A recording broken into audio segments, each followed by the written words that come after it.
दोस्तों, मैं हूं एडवोकेट ईशान, एक्सपर्ट वकील में आपका स्वागत है। दोस्तों, हम कई बार जमीन या प्लॉट खरीदते हैं तो कई बार जल्दबाजी के कारण कुछ डॉक्यूमेंट है जो हम चेक नहीं करते हैं, जिसके कारण क्या होता है कि कई बार उसके कारण हमें उस जमीन के खरीदने के बाद भी उसे हासिल करने के लिए पूरी जिंदगी कोर्ट कचहरी के चक्कर लगाने पड़ते हैं। तो अगर आप अपने सपनों का जमीन खरीद रहे हैं या प्लॉट खरीद रहे हैं तो आपको किन किन कागजों को चेक करना चाहिए, किन किन दस्तावेजों को आपको ध्यान से चेक करना चाहिए, वो सारी डिटेल आज हम इस वीडियो में जानेंगे। तो वीडियो को अंत तक जरूर देखिएगा ताकि आपको इन्फॉर्मेशन पूरी मिल सके। और अगर आपने अभी तक हमारे चैनल को सब्सक्राइब नहीं किया है तो अभी सब्सक्राइब कर लीजिए और साथ ही में बेल आइकन भी दबा दीजिए ताकि ऐसे ही लीगल नॉलेज और लीगल वीडियो जैसे ही हम अपलोड करें आप तक तुरंत पहुंच सके। तो चलिए शुरू करते हैं।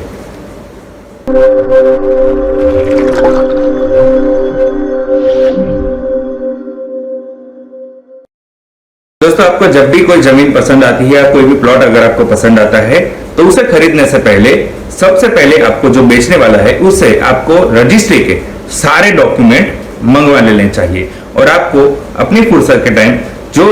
ये जमीन कितनी बार बेची गई है और कितनी बार खरीदी गई है वो रजिस्ट्री के डॉक्यूमेंट से आपको चेक करना चाहिए। और इसके साथ आपको ये भी वेरीफाई करना चाहिए कि ये जो जमीन बेची गई और खरीदी गई है वो रजिस्ट्री एक दूसरे से क्या लिंक हो रही है या फिर वहां पे कोई गैप आ रहा है, वो आपको खास करके चेक करना चाहिए ताकि आपको पता चल सके कि ये जमीन सबसे पहले यहां से स्टार्ट हुई थी और आज तक इतनी बार खरीदी गई हो और इस व्यक्ति के थ्रू ये ट्रांजेक्शन कंप्लीट हुआ है। और अगर आखिर में जो बेचने वाला पर्सन है उसका नाम आता है तो वो जमीन सिस्टमेटिकली ही खरीदी गई है और रजिस्ट्री कंप्लीट है, वो आपको पता चल सकता है। दूसरी बात आपको यह ध्यान रखनी है कि जो बंदा आपको जमीन बेच रहा है उसका आप आईडी प्रूफ ले लीजिए और आईडी प्रूफ में जो नाम बताया गया है, जो डिटेल बताई गई है वो क्या रजिस्ट्री में मेंशन है, वो रजिस्ट्री के डेटा में क्या उसे उपलब्ध है। अगर है तो कोई दिक्कत नहीं है, वो जमीन कंप्लीट है। लेकिन अगर जो बंदा जमीन बेच रहा है वो ऐसा कह रहा है कि वो उसकी जमीन नहीं लेकिन वो ऑथराइज पर्सन है,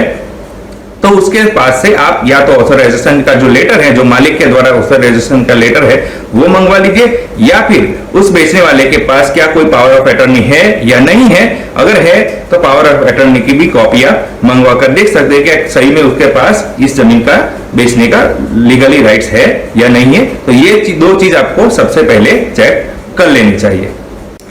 अगर आप खेती के लिए कोई जमीन खरीद रहे हैं तो आप इस बेचनार व्यक्ति से आप उसका सर्वे नंबर या फिर उसकी डिटेल ले ले और राज्य सरकार का जो डिपार्टमेंट है वहां पे जाके आप उसे डेटा को वेरीफाई कर सकते हैं या फिर ऑनलाइन भी आप उसे एक बार वेरीफाई आपको कर लेना चाहिए। अगर आप वही जमीन खेती के लिए नहीं खरीद रहे लेकिन घर या प्लॉट के लिए खरीद रहे हैं तो क्या वो घर या प्लॉट या मकान बनाने के लिए उसे परमिशन मिली हुई है, टाउनशिप के लिए परमिशन मिली हुई है या नहीं, वो चेक करें। अगर वो खेती के लिए नहीं है लेकिन कॉमर्शियल या इंडस्ट्रियल के लिए उसे परमिशन मिली है तो भी आप उस जमीन को घर बनाने के लिए नहीं खरीद सकते, क्योंकि कॉमर्स के लिए या फिर इंडस्ट्री के लिए अगर उसे परमिशन मिली है तो वहां पे आप केवल फैक्ट्री या इंडस्ट्रियल का ही आप बिल्डिंग खरीद सकते हैं, आप घर नहीं बना सकते। तो इस जमीन को अगर वो कॉमर्शियल के लिए या फिर इंडस्ट्रियल के लिए परमिशन है तो उस प्लॉट को आप घर के लिए ना खरीदे। अगर तीनों चीजों में यानी कि खेती के लिए है या फिर कॉमर्शियल के लिए है या फिर घर के लिए है, अगर इसमें प्रॉपर परमिशन दी गई है तो आप उसके नगर निगम जो डिपार्टमेंट है वहां पे जो जाके ये भी चेक करें कि इस जमीन के लिए जो नक्शा दिया गया है वो क्या नक्शा अप्रूव है, क्या नक्शे को पास किया गया है, वो भी आपको एक बार चेक करना चाहिए कि जो नक्शे में दिखाई जो आपको बताई गई है जमीन और आपको जो नक्शा दिया गया है क्या वो नगर निगम के द्वारा अप्रूव किया गया है या फिर नहीं, वो भी आपको चेक कर लेना चाहिए। अगर आप कोई भी जमीन टाउनशिप के लिए खरीद रहे हैं तो क्या टाउनशिप एंड कंट्री डिपार्टमेंट में से उसे परमिशन मिली है या फिर नहीं, वो भी आप चेक कर लीजिए। और टाउनशिप के लिए जो ड्यू सर्टिफिकेट है वो भी आपको चेक कर लेना चाहिए। इसके साथ उस टाउनशिप को जो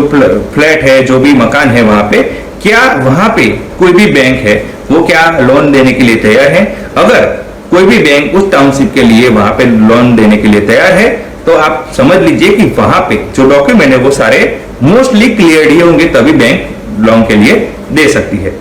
फिर भी आप अपनी सेफ्टी के लिए छोटी से छोटी लोन भी आपको ले लेनी चाहिए ताकि अगर कोई डॉक्यूमेंट मिसिंग है तो बैंक के द्वारा आपको सतर्क किया जाएगा और आपको कहा जाएगा कि ये डॉक्यूमेंट आप सबमिट कीजिए, तब आपकी लोन पास होगी। तो आप उस डॉक्यूमेंट को सबमिट कर मांगेंगे जो बेचना है उसे, और आपके पास सारे डॉक्यूमेंट आ जाएंगे। यानी कि अगर आप कोई भी प्रॉपर्टी खरीदते हैं, चाहे मकान खरीदते हैं, चाहे जमीन खरीदते हैं, चाहे कोई भी टाउनशिप का कोई फ्लैट खरीदते हैं, तो आपको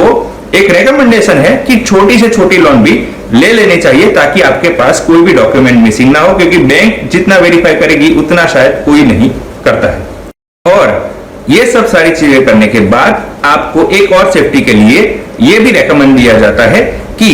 आप एक जाहिर नोटिस या पेपर में नोटिस दे दीजिए कि आप ये जमीन खरीद रहे हैं। अगर तो क्या होता है कि इन फ्यूचर अगर कोई विवाद होता है या कोई केस होता है तो कोर्ट में आपका केस पक्ष मजबूत हो जाएगा। क्योंकि अगर आप नोटिस देंगे तो अगर कोई इससे रिलेटेड होगा तो डेफिनेटली आपका कांटेक्ट करेगा। अगर नहीं करता है तब भी आपके पास ये प्रूफ हो जाता है कि आपने ये जमीन खरीदने से पहले या ये प्रॉपर्टी खरीदने से पहले आपने नोटिस दिया था, लेकिन उसका जवाब जो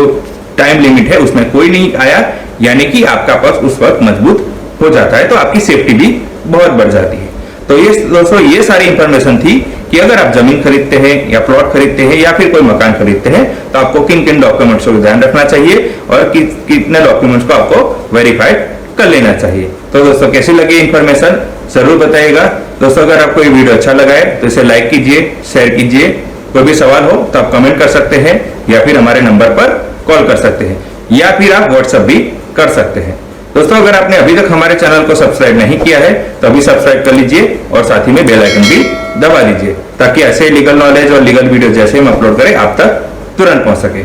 इसके साथ ही आप हमें हमारे सोशल मीडिया प्लेटफॉर्म पर भी फॉलो कर सकते हैं। और इस वीडियो को पूरा देखने के लिए धन्यवाद।